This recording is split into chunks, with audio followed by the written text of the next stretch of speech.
what I want to clarify for everyone at home is that $22,000 fee to put a granny flat on the property the same fee per dwelling for if a developer was to develop something new? You'd think that everything would just be black and white.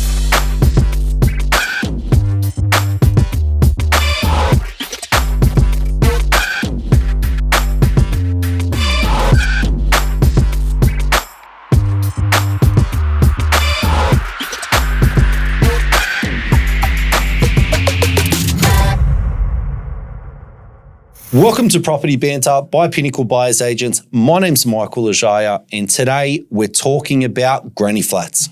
Today we've got Tim Austin from Affordable Modular. Tim is the go-to granny flat guy in Southeast Queensland in general. Yeah, generally we do everything in Queensland. In general, and he is joining us today to break down everything about the granny flats that, investors should be utilising in their property portfolio. And I'm very, very excited for this episode. Hope you get a lot out of it. Tim. Thanks, mate. Welcome. Thank you for joining. Thank you for being here. Thank you for being here. Or thank me for being here. I thank myself for coming to my podcast. Yeah, come to your own podcast. Yeah. Mate, I really want to break down granny flats and more so for investors because we're all about, we're investors for investors, right? Now, a lot of granny flats that I'm seeing, buyers agents and builders build for people in, let's say, for example, a Kingston or an Eagleby or an Ipswich suburb, right? Yep. A lot of these granny flats coming in at 240 or 260 or 270K is, from my perspective as a buyer's agent, the wrong type or the wrong type of build. Yep. Which is the wrong type of spend class because you shouldn't be spending that much money on that type of for a two-bedroom because the build quality is a little bit excessive. Yeah. And the bang for buck return isn't there. Yep, agree. And I'm suspecting that there are some buyers agents or some people that are actually just getting high. Yeah, I think you're right. I think let's talk about Modular first, right? So Modular is really fast and up and coming. I've been in Modular now for 4 years. We've done over 750 different types of builds in commercial and residential. Yeah. And the industry was new for me, so I came from other industries. So I had a fresh set of eyes on it, right? But I'm also an investor myself, and I've loved property since I can remember, and I'm 40 this year. So let's talk about Modular first. So with Modular, I think a lot of people are worried about Modular or then confused about how Modular works. Now, to me, and the way I set my company up, Modular is a couple of things. It's three things. The first one is it should be very affordable. It should be practically faster than everything else, and it should be flexible and suitable for most complicated blocks where you want to build something, but you don't want to build on slab. You want to build off slab. You want to build on posts and things like that. So Modular should be those things. I feel like in Modular for granny flats, a lot of people are turning to Modular for granny flats, but like you said, a lot of providers are builders coming from traditional construction, coming into the industry, and it looks to me from an outsider looking in that they're still charging the same money. But Modular should be a controlled cost. It should be a thing that's built in the factory, prefabbed up to 95 to 98%, which is what we do, and put on a truck and delivered in and installed in a crane and done within a fast time. Another thing we should talk about in Modular for granny flats, which is compared to price, is how long, modular companies should be on site or how long it takes to build a modular, right? So we'll start with how long it takes to build a modular in a factory. For us, it's 10 business days from start to finish. Once we start touching that building or building that, it's 10 full business days to really turn a modular around. So I think with traditional construction, that generally can't happen, right? It's 6 to 8 weeks, even for my research. On 6 to 8 weeks is the best case scenario. Yeah, 6 to 8 weeks, like in modular factories. Like what I've noticed is that some modular factories that I've been doing research on, they're taking 6 to 8 weeks, to build that modular, and lots of contractors coming and going. So that's the first part. The second part is I think that modular for cost on site should be a minimal time. So for us, it's 5 days. Like we're on site for 1 to 1.5 days for foundations, a couple of days for electrical and plumbing connections, and a couple of days for final install. And that's really, really attractive, in my opinion, as an investor, because if you've got tenants and you're building on the back of a property or a side of a property, depending on the block, you've got the benefit of only having to give a little bit of notice and you can get those things done. You can put a fence across, you can construct while you still got a tenant, as long as you've got the correct clauses in your lease. Yeah. So that's modular to me. So I think modular for 2 bedrooms are always somewhere between 115 to 185,000, depending on location, depending on size, and depending on the rental return. So that's my view on that in price. So yeah. Yeah. And I think the other real attractive part from an investor standpoint is the fact that it's not taking you so long to put it together. That's right. Hence why the labor costs are a lot lower. Yeah. We are looking at, as investors, providing affordable accommodation, and we're not looking at spending too much money. The goal of having a granny flat on our investment property is to gain a rental return and to increase yield. That's right. Right? Now, by increasing yield, I'm not looking at putting a concrete slab on ground, double brick, fancy granny flat. That's right. With a $5,000 dishwasher in Eagleby, right? Exactly. High fixtures, no high fixtures, right? No high fixtures, right? It's the cheapest of cheap. Yeah. But just quality, right? We decent quality to the standards and essentially ready to go for the tenant. Yeah, so exactly. So that's what we're after. And I think as an investor, you don't need to be overcapitalizing. If you are based in Hamilton or Bulimba, or you're in Lane Cove in Sydney, or you're in, Vaucluse, or you're in, some fancy suburb in Melbourne, you can look to build something nice. Exactly. Because your property is $2, $3, $4, $10 million, right? Yeah, exactly. Build a nice granny flat, get a custom builder in,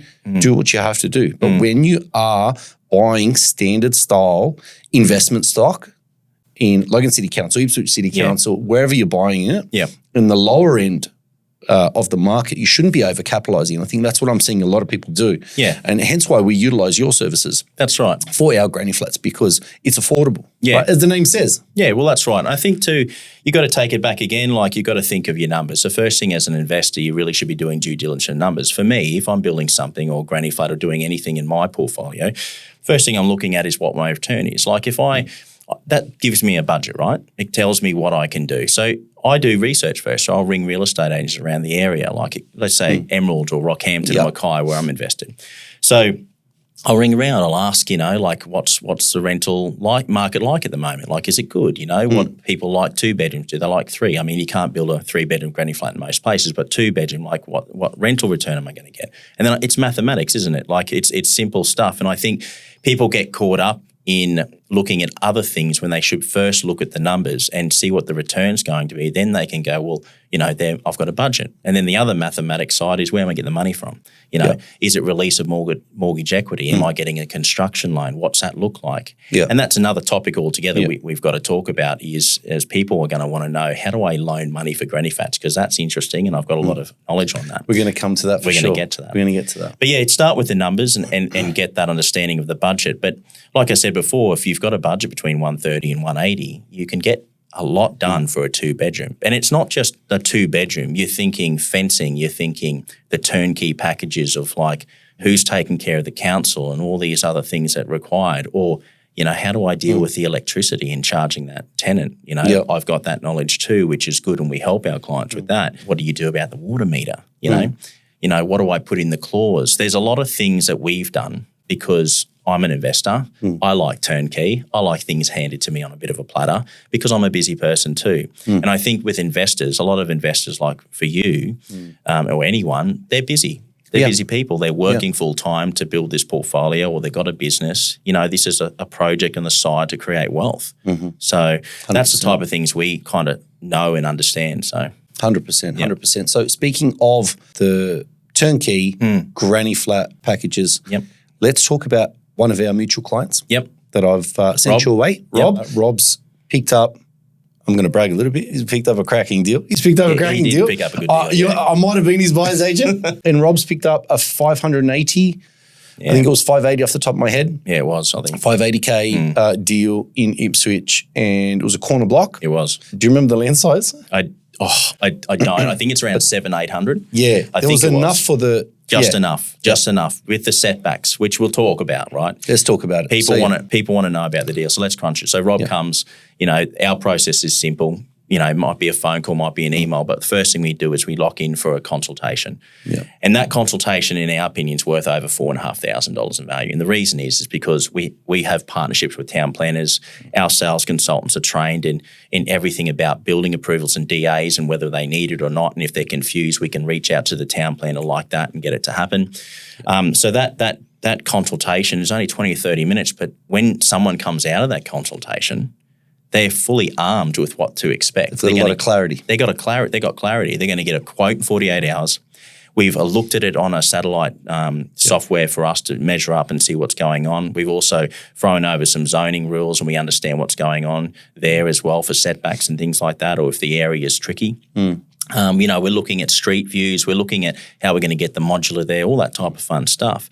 And we're talking about what's important for them. And then if they need a bit of guidance, we're giving them that guidance. Like for Rob, it was a corner block. So straight away you're like, well, there's a 6 metre setback we've got to be careful of. And sometimes if we have to go inside that 6 metre setback from those road boundaries, then we need to discuss whether we need a relaxation and what that cost is. And we have all that built into the system because, if I was an investor, I'd want to be treated like that. I'd want to go to a place where I could get all the information instead of ringing a building certifier and kind of not really getting anywhere because most professional services, as you know, unless you pay them straight away, you're not going to get a lot of great advice straight off the bat. That's just the truth. Everyone's so busy in the industry. Construction's busy.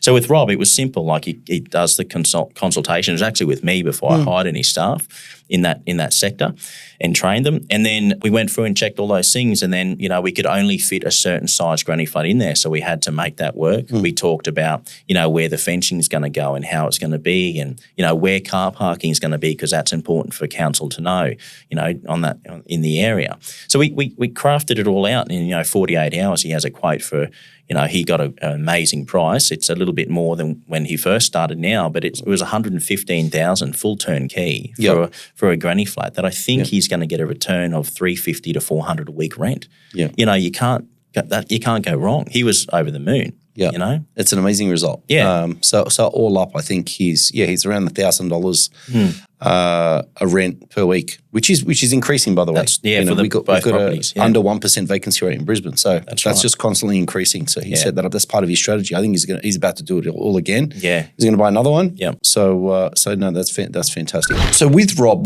how long was that process in general for everyone at home watching from start to finish, from my introduction till completion?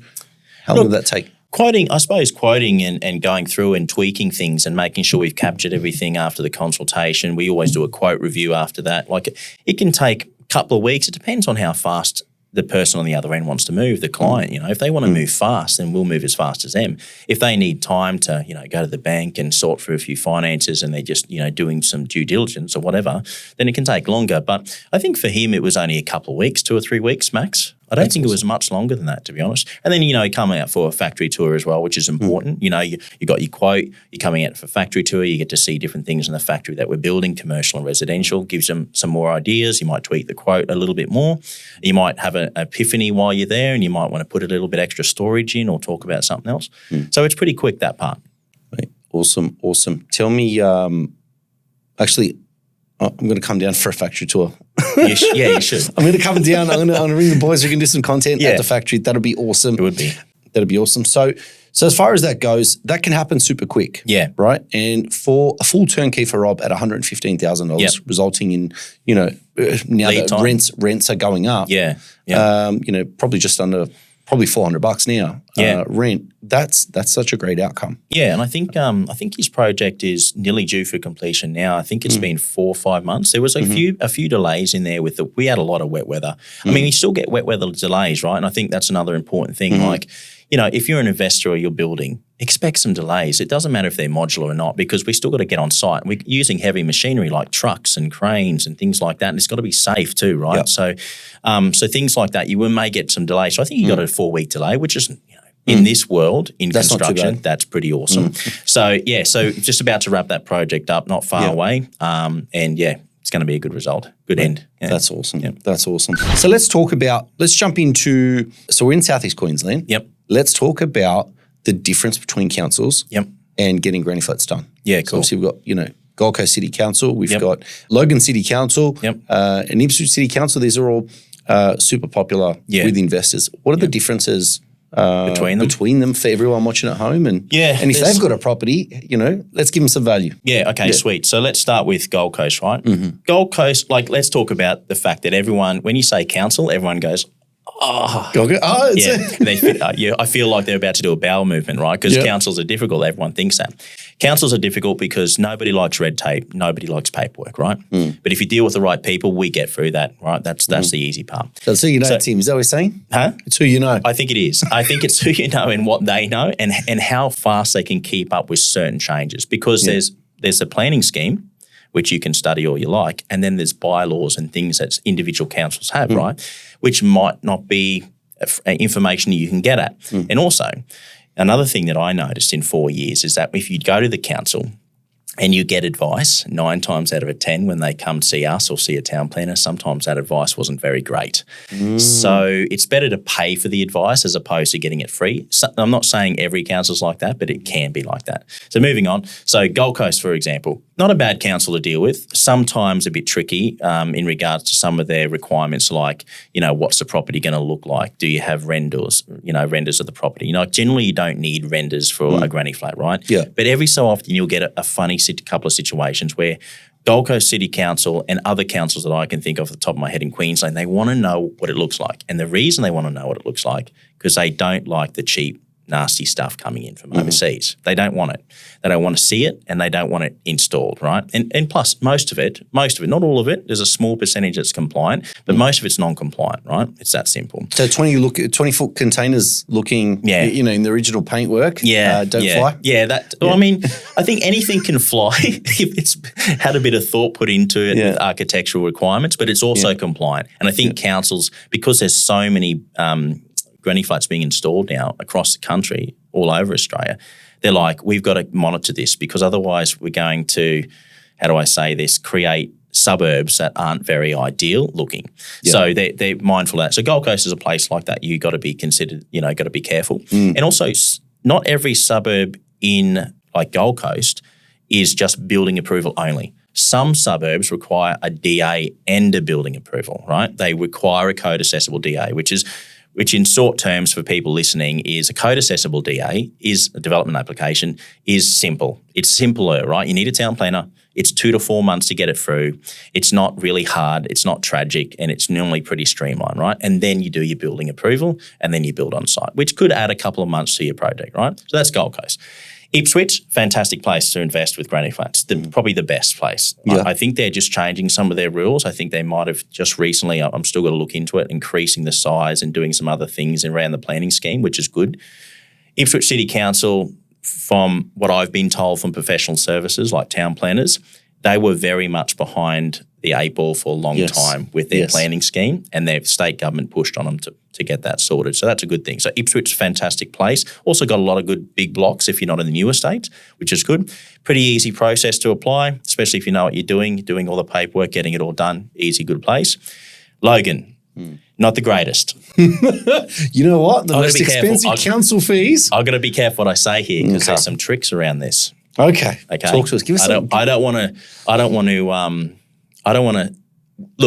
to say something that gets we can cut stuff here. We can cut stuff. Okay. Yeah, it's my podcast. I can cut what I want. You know how, did your dad ever tell you there's more than one way to skin a cat? Go for it. I don't know 100%. Where that came from. It's a weird saying, right? Yeah. But anyway, so Logan City Council's hard because of the $22,000 infrastructure charges. Yes.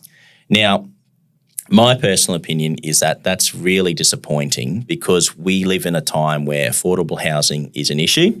When I drive to work from my acreage out of town, I see people homeless on the side of the highway, right? And they've got jobs. And I know they got jobs because you can tell the car they're driving and they got a tent. So I think that $22,000 infrastructure charge is unreasonable, and I feel like that's more of a charge you charge for a development application. It really, if it was me, and I've spoken to quite a lot of investors, quite a lot that have built there, we've built for them. 7,000 would be nice. So if you're listening, maybe consider that. Yeah. Logan City Council, you'll get a lot more money. Yeah. But there is techniques which I can't divulge how you can, get around some of these things to do a granny flat. There is ways around these things, but realistically, you're going to pay that fee unless you use these techniques, right? So I can't divulge these techniques because there's a little loophole there for investors. Yep. And I think, if they want to That's okay. If you need to contact him, just let me know. Contact myself, I'll send you an intro. I'll send Michael the information. But I don't want you. You getting on Logan City Council's hit list, right? Yeah. Oh, it wouldn't matter anyway. We've built so many there. But I mean, you're never on someone's hit list at Logan City Council. I mean, trust me, you're not. Let's talk about them though. Yeah. Let's talk about while we're on the topic of Logan City Council. They're incredibly expensive with their council rates as well. Yeah, there's a lot going on there. There is. But what I want to clarify for everyone at home is that $22,000 fee. Yep.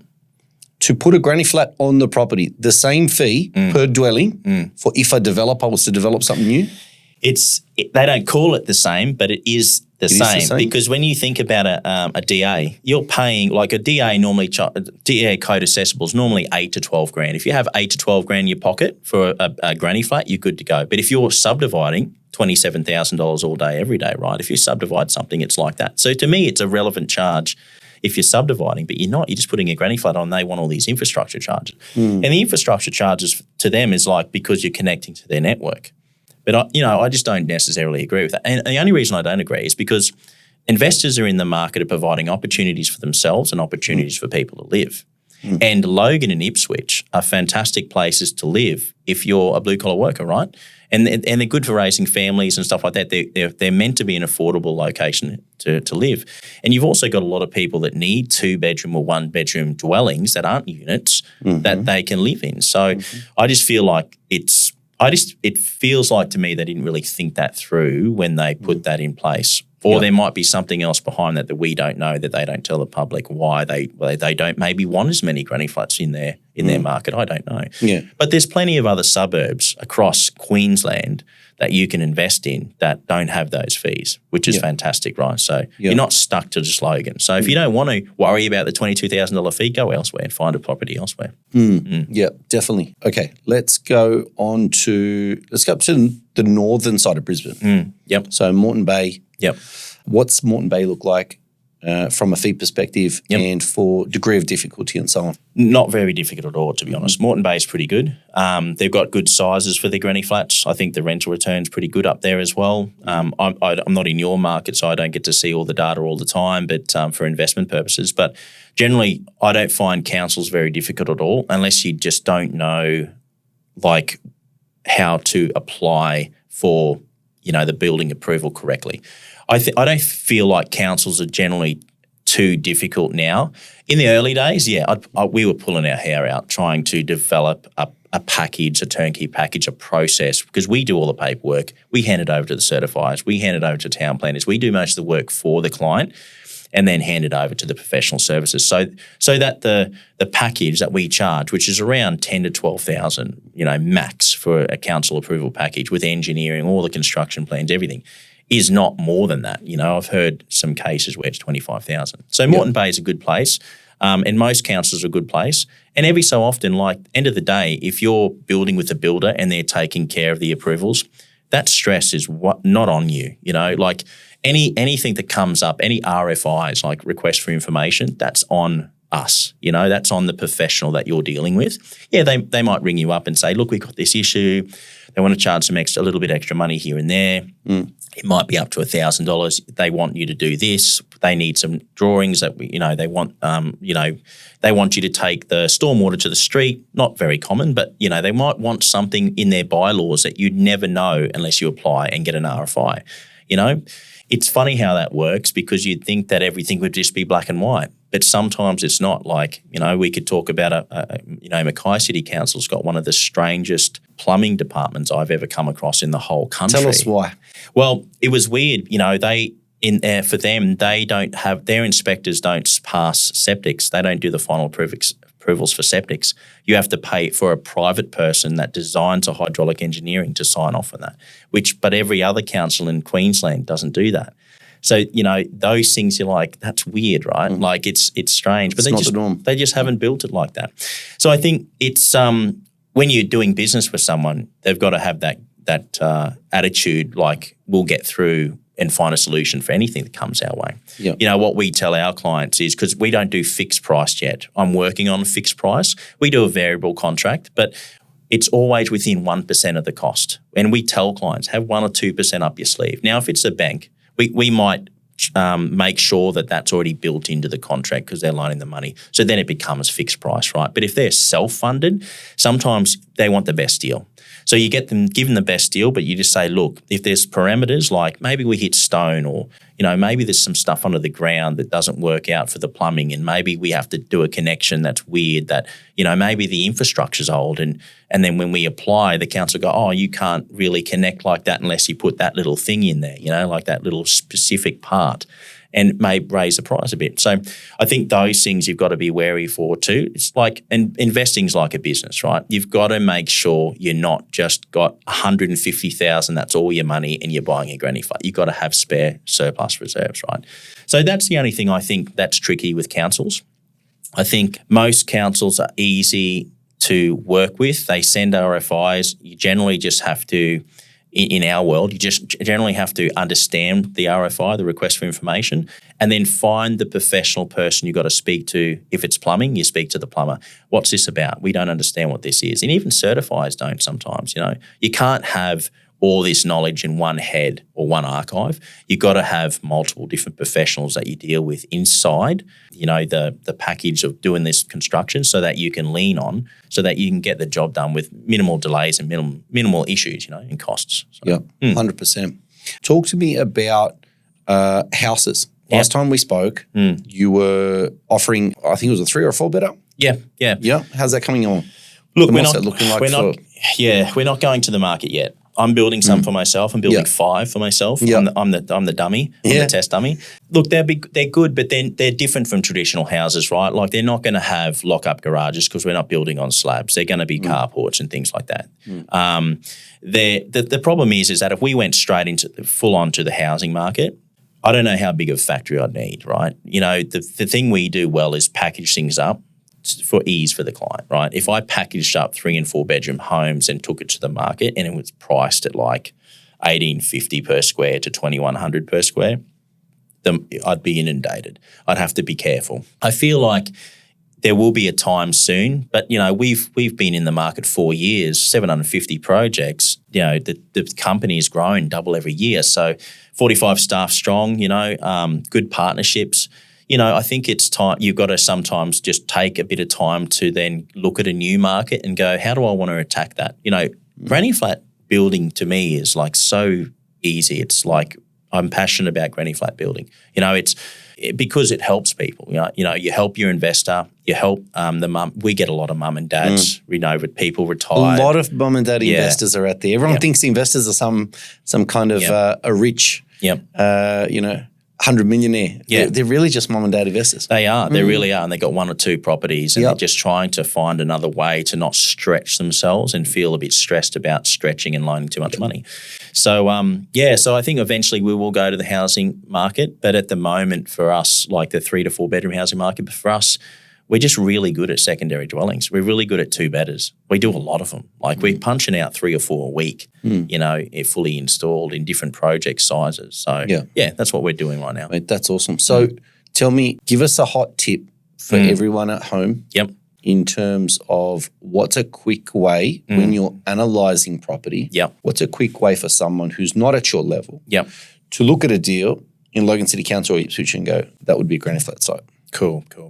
Simple stuff, right? Measurements, really big one. So let's just say I was going to buy something in Logan and it was a corner block. There's a few things you'd want to know, right? You just want to know basics. What are the setback requirements? Like 1.5 from the fence, is that what it is? Like, and you can ring and get this information pretty quick from the council if you don't know. Or if you want to invest in a software, you can. There's softwares out there. But if you're just starting out, like, all you got to do is know some measurements, know the basics. So 1.5 meters from the setback, from the boundary, 900 mil or 90 centimeters from a patio or shed, generally, and 1.5 to 1.8 from a house, generally, if you don't want to have any fire certification requirements, if you're building something next to another dwelling. Corner blocks are fantastic, but also you've got to remember that there's 6 metre setbacks for most of them from the fence. So you've got to be very mindful of that. So that can really cut into your block. So understand that. And Google's fantastic, right? It's not the most accurate, but you can get some rough measurements off the measuring tool from doing that. So get on the satellite view, measure some things up and have a bit of a look at it and see what it looks like. And if it measures up all right, then you're good to go. I mean, if you're visiting a home inspection, if it's for sale or whatever, take a tape with you. Go out the back, be that weird guy or girl that's measuring up the yard, while everyone's trying to buy it. Like you can do that if you want. That's what I'd do first. That's a hot tip. If you're looking at building a granny flat on another property. And the other hot tip is, like I said before, do your math. Get good at math, because math is fun and it's your friend. Just like in business, math is fun, it's your friend. You really got to know those numbers and lean on mentors and experts. You need a mentor and expert, right? That's a third tip. So mentor and experts are needed, right? And every market you go into, whether it's a buyer's agent or a real estate agent, make a friend. Ring and make a friend. Yeah, that's it. That's what I've done. Excuse me. That's what I've done in most aspects. It's just that's the first few things I do. I do a little bit of math, do some measurements, and I make a friend. Yeah. Mate, 100%. I totally agree with that. And I think having people around you that understand what they're doing. And I think that's why when you go to do your applications and you go to analyse properties, it's just like that. It's just like when I look at a property, within 20 seconds I know if I'm buying it or not. That's right. It happens so quick. Yeah, it does. I agree with all that, except I'm still struggling to understand that math is my friend. Because in school, that was not the case. Yeah. And somehow now I'm all about counting the money. So put a few more dollar signs next to that math, right? So when you do the math, just add an extra dollar sign, $2 signs. And then because that makes math interesting. The dollar sign is like, okay, all right, now we're talking. Yeah. And one more thing. What's another good thing we missed before, which I think is worth mentioning about, buying an affordable granny flat, right? Yeah. There's a good chance that when you finish that installation and it's fully done and it's rented and both properties are rented and you get a valuation, there's a really good chance you're going to pick up an extra 50 or so equity, right? 20 or 30% in equity uplift, right? So if you haven't overcapitalized on that granny flat, what you were talking about. And that's the key. That's why I'm talking about that. That's why I'm talking about that, because they are overcapitalizing. Yeah, that's right. They're spending way too much money. And you don't always get that money back when you overcapitalize. And the same goes. It's the same as with renovations, like I talk about. You can't overcapitalize on your renovations because some things you don't get back. You'll never get a $5,000 dishwasher back. You won't get the expensive tap, the $400 tap or whatever it may be. It doesn't come back in valuation. It's the same with granny flats. That's right. I think, like you said in renos, it's cosmetic stuff, right? Like it's crazy to think that the way we build granny flats, when you do cladding on a granny flat, what the difference is. Just a few varieties of cladding, just something slightly different that's low cost just to give it a little feature that makes it pop. Yeah. It's just perception, right? Yeah. We judge a book by its cover. It's that simple, Humans are like that. Yep. Humans are like that. Yeah. So what are the 5 main things that everyone at home needs to look at when assessing whether or not a granny flat's suitable for their investment property? Yeah, I think, like you said, there's 5. I think the first one is you got to do some research. You got to understand what a granny flat is, what it's about, where you're investing. You can do some research online, go in the local council. You can download fact sheets, things like that, and just go down a little bit of a rabbit hole. Don't spend too much time on it because you might get conflicting information or advice, right? But spend 10 or 15 minutes doing that. Second one I would do is math. Math's your friend. Start to crunch the numbers, like what type of investment do you want to make, what type of rental return, things like that. Now, to get that knowledge, that brings me to the third tip. You might want to make a friend, right? You want to make a friend that's a real estate within that area, unless you've got a mentor that you're working with, obviously, which is tip number 4. But number 3 tip is you just want to get a friend, a real estate, get some advice around what type of rental return. Could be a buyer's agent, just throw that one in there. Could be a buyer's agent like this fella across from me, hey?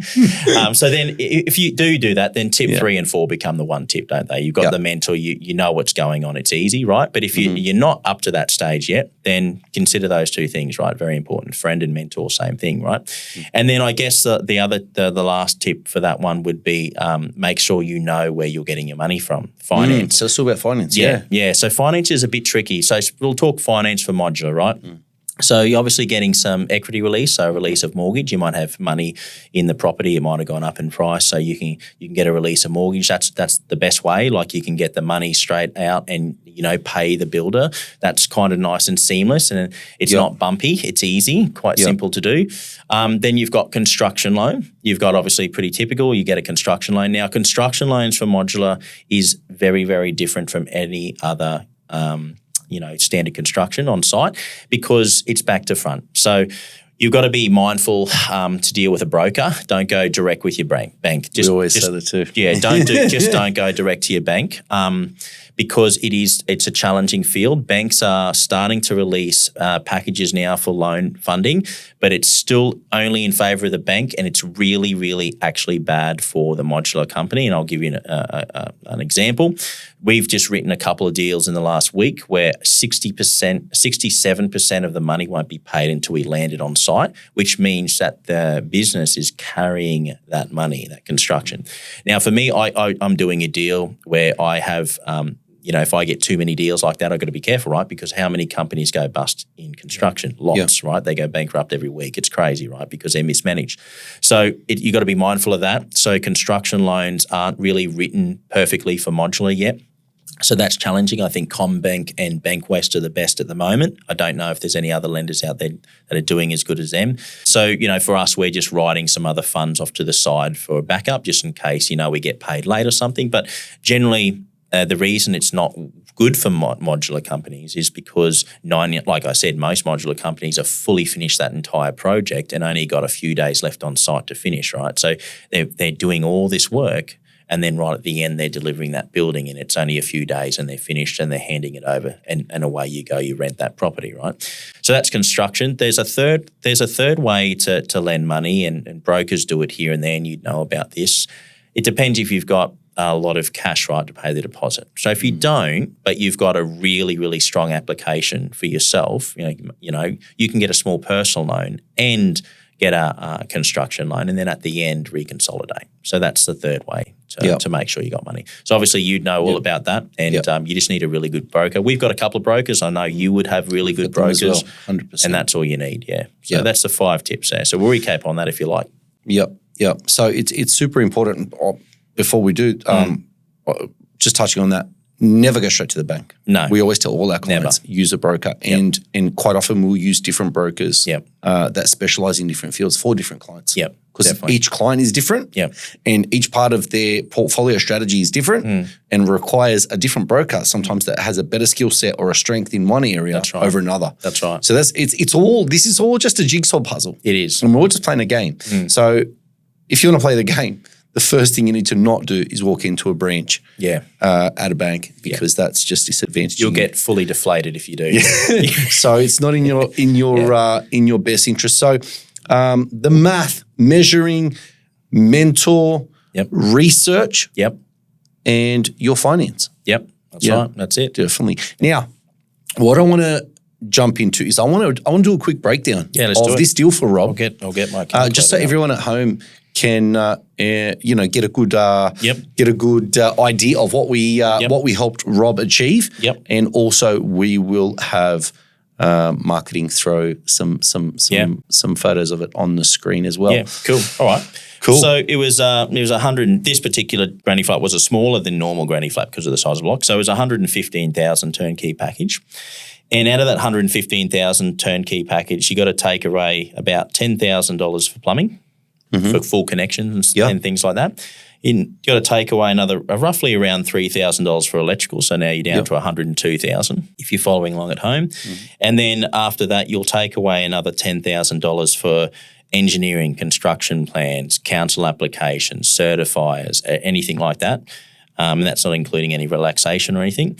And then what you're left with is some site works. So we're talking foundations. So you'll take, let's just call it $3,500 off for some foundations, steel stumps generally, and some stairs.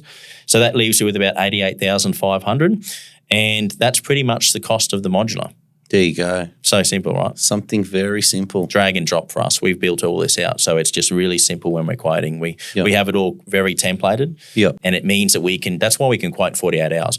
I mean, also we've got a decent estimating team that's trained that, gives our salespeople or our consultants more time to spend time with the person on the other end of the phone, and then the estimating team crunch the numbers so we get it right. So, So the best part about Rob's deal is Rob bought a Brisbane investment property. He didn't overcapitalise. He paid $580,000 for a corner block. And that's a big house. Yeah, it is. I think it was a 4-bedroom from memory. It was a big 4-bedroom, had a double garage on the side. And then we threw the granny flat on. That's and that was $115,000. So we've bought entry-level Brisbane real estate. That's not expensive. He got a big house for it. And then he had some space on the side for the granny flat. And we squeezed that 1-bedroom in there. We didn't overcapitalise by only spending $115,000 in total. And he's got, $1,000 on average, right? I haven't got the figures in front of me, but roughly $1,000 a week rent. Can't go and he's got wrong. himself a It's Brisbane definitely investment property. It's cash positive. It's cash positive. And that's what you want. 100%. Yeah, you don't want to be working harder to pay some property. No, because it'll be about now roughly, it's about just under 4x on the granny flat cost at $115,000. So that's a fantastic result for Rob. And I know he's super happy as well. He's a really good bloke too, easy to deal with, experienced. Shout out to Rob. Rob, if you're watching. But no, that's a great breakdown for anyone at home that really wants to understand how we did that, what we did. And if you need any further information, get in touch with me, get in touch with Tim. I'm sure you'll find us on the internet. Easy. www.affordablemodularbuildings.com.au. Good plug there. Hey? That was a fantastic result for Rob. And if you are interested in doing something like this for yourself and you're looking to acquire a property in Brisbane, get in touch with myself and I can put you in touch with Tim or give Tim a call directly, Tim at Affordable. He'll take care of you. Tim, I really appreciate this. And I'm looking forward to the tour of the factory. You'll love it, mate. Thanks, buddy. Thanks for joining us. Thank you. Thank you all as well for joining us on this episode of Property Banter. Please, if you got something out of it, like, share, subscribe, and until next time, take care.